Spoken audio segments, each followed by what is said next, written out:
एक पुराना रिसर्च है, कोई 20-25 साल पहले एरिज़ोना के डेजर्ट में कुछ साइंटिस्ट ने डिसाइड किया कि हम यहाँ पर ट्रीज लगाएंगे। ट्री लगाने के लिए वहाँ पर कंडीशन प्रॉपर नहीं थे जिसमें वो ट्री लगा सकते थे, तो उन्होंने एक ऐसा चैम्बर डेवलप किया जो कि स्टील से बना था और ऊपर की ओर उन्होंने उसको शीशे से कवर किया। बहुत विशाल चैम्बर बनाया जिसमें उन्होंने ट्रीज लगाने का प्रोसेस शुरू किया। प्रॉपर एयर अंदर डाला, purified air, purified water use किया और सारे कंडीशन, सॉइल वगैरह सब कुछ, फर्टिलाइजर्स, जो कुछ भी जरूरत थी एक प्लांट को डेवलप करने के लिए, उन्होंने सब कुछ वहां पर सेट किया और उन्होंने प्लांट लगाना शुरू किया जो कि कुछ दिनों बाद ट्री बनेगा। स्टार्ट हुआ प्रोसेस, उन्होंने करना शुरू किया। धीरे धीरे बीज में से अंकुर निकलने लगे, प्लांट ने अपना रूप ले लिया। साइंटिस्ट को लगा कि उनका जो प्रोसेस था वो सफल हुआ। उन्होंने जो चैम्बर बनाया था वो पूरी तरह से उनके हिसाब से चल रहा था और धीरे धीरे प्लांट्स ने ट्री का रूप लेना शुरू किया, एक निश्चित ऊंचाई पकड़ी और धीरे धीरे सभी झुकने शुरू हो गए। जो भी नया ट्री खड़ा होता वो एक ऊंचाई के बाद नीचे झुक जाता।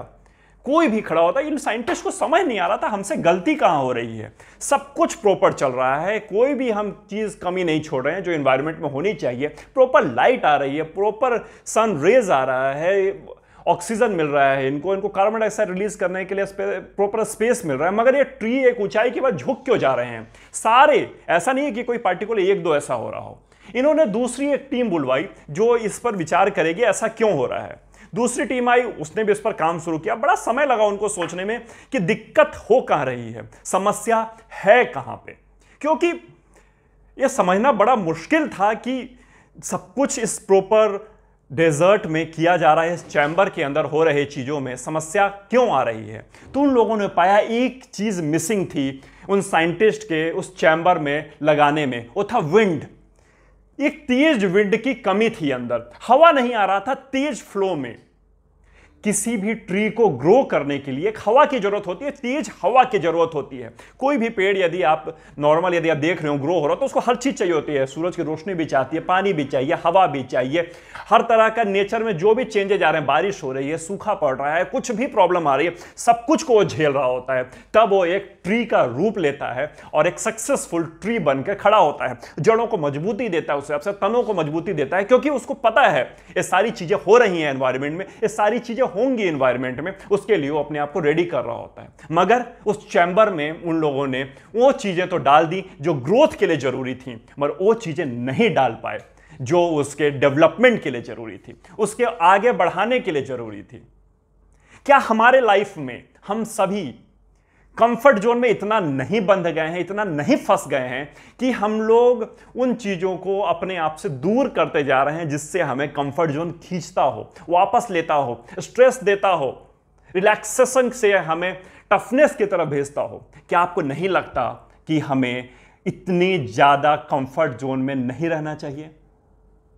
कंफर्ट जोन उतना ही अच्छा है कि आपका ग्रोथ हो सके, मगर आपके डेवलपमेंट के लिए वो कंफर्ट जोन नहीं छोड़ेंगे, आगे नहीं बढ़ पाएंगे। जैसे कि ट्रीज कभी भी चैम्बर के अंदर प्लांट तो बन सकते हैं, लताएं फैल सकती हैं, मगर ट्री का रूप लेने के लिए उसको नेचुरल एयर तो चाहिए, उसको विंड चाहिए, उसको बारिश चाहिए, सब कुछ बिल्कुल उसी तरह से चाहिए जिस तरह से ह्यूमन को ग्रो होने के लिए चाहिए। एक बहुत ही पुरानी एक और रिसर्च है, ये बटरफ्लाई पर की गई थी। ये कोई रिसर्च किया नहीं गया था, मगर ये रिसर्च हो गया था एक फ्लो के तहत, प्रोसेस के तहत।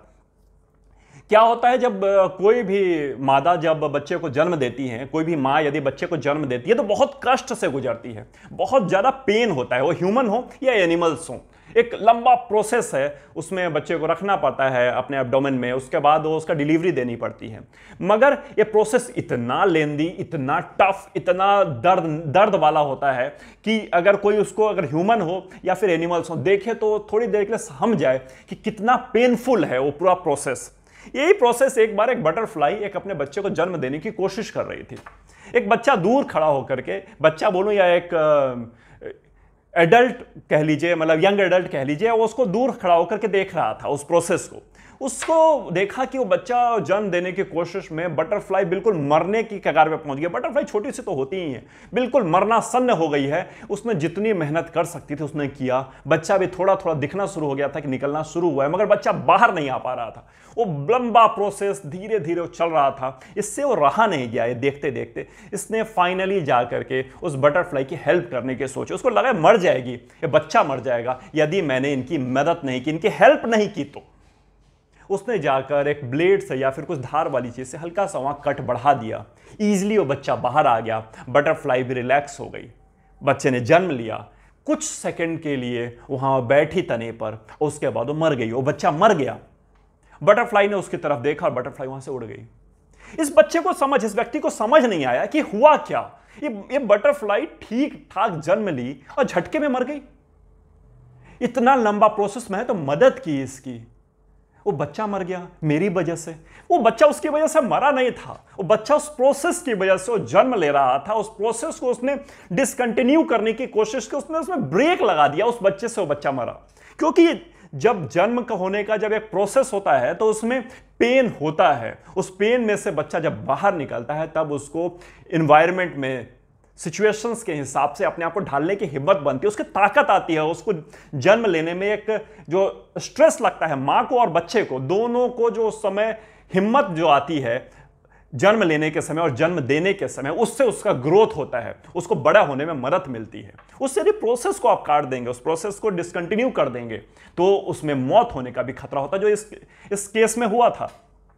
हम सभी को इन दोनों बातों से इतना तो समझ आता है कि हमें लाइफ में शॉर्टकट्स नहीं लेने चाहिए। दूसरा, इतना भी कंफर्ट जोन में नहीं रहना चाहिए कि हमारा ग्रोथ रुक जाए। बहुत सारे लोग हो सकता है इस वीडियो को देखने वाले आप लोगों भी किसी एक जॉब में वर्षों से लगे हुए हों और उसको चेंज इसलिए नहीं करना चाहते कि कहां दूसरी जगह जाऊंगा। ठीक तो है, जो है प्रॉब्लम, सो हर जगह प्रॉब्लम होती है, यहां भी प्रॉब्लम है, कोई बात नहीं, रहेगी तो रहे।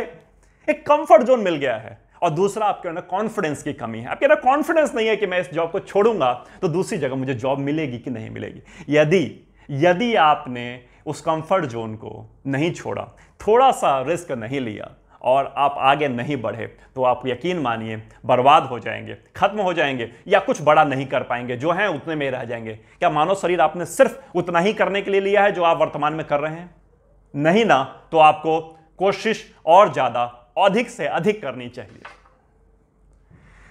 मैंने एक अभी शॉर्ट वीडियो डाला था इंस्टाग्राम पे, बिल्कुल इसी बात को लेकर, कंफर्ट जोन को लेकर के। कुछ एक कमेंट आया उसमें, उसने कहा कि मैं भी जॉब करता हूं, वर्षों से जॉब कर रहा हूं, जॉब ना करूं तो क्या करूं। मैंने उसको सिंपल सा एक लाइन में उसको स्टेटमेंट में लिखा, तुम्हें रिस्क लेना होगा और तुम्हें अपना कॉन्फिडेंस बढ़ाना होगा। तुम्हारे रिस्क लेने की कैपेसिटी खत्म हो गई है जॉब करते करते, और कॉन्फिडेंस तो तुमने कहा उसी दिन लूज कर दिया था जिस दिन तुमने जॉब ज्वाइन किया था। सीखिए इस तरह की कहानी, इस तरह के रिसर्च से सीखिए, अपने आप को ढालिए, बनाइए, उस योग्य बनाइए कि आप इन परिस्थिति के हिसाब से और उस परिस्थिति के हिसाब से खुद को ढाल सके। चलिए, मिलता हूं बहुत ही जल्दी नए वीडियो में। जय हिंद, जय भारत।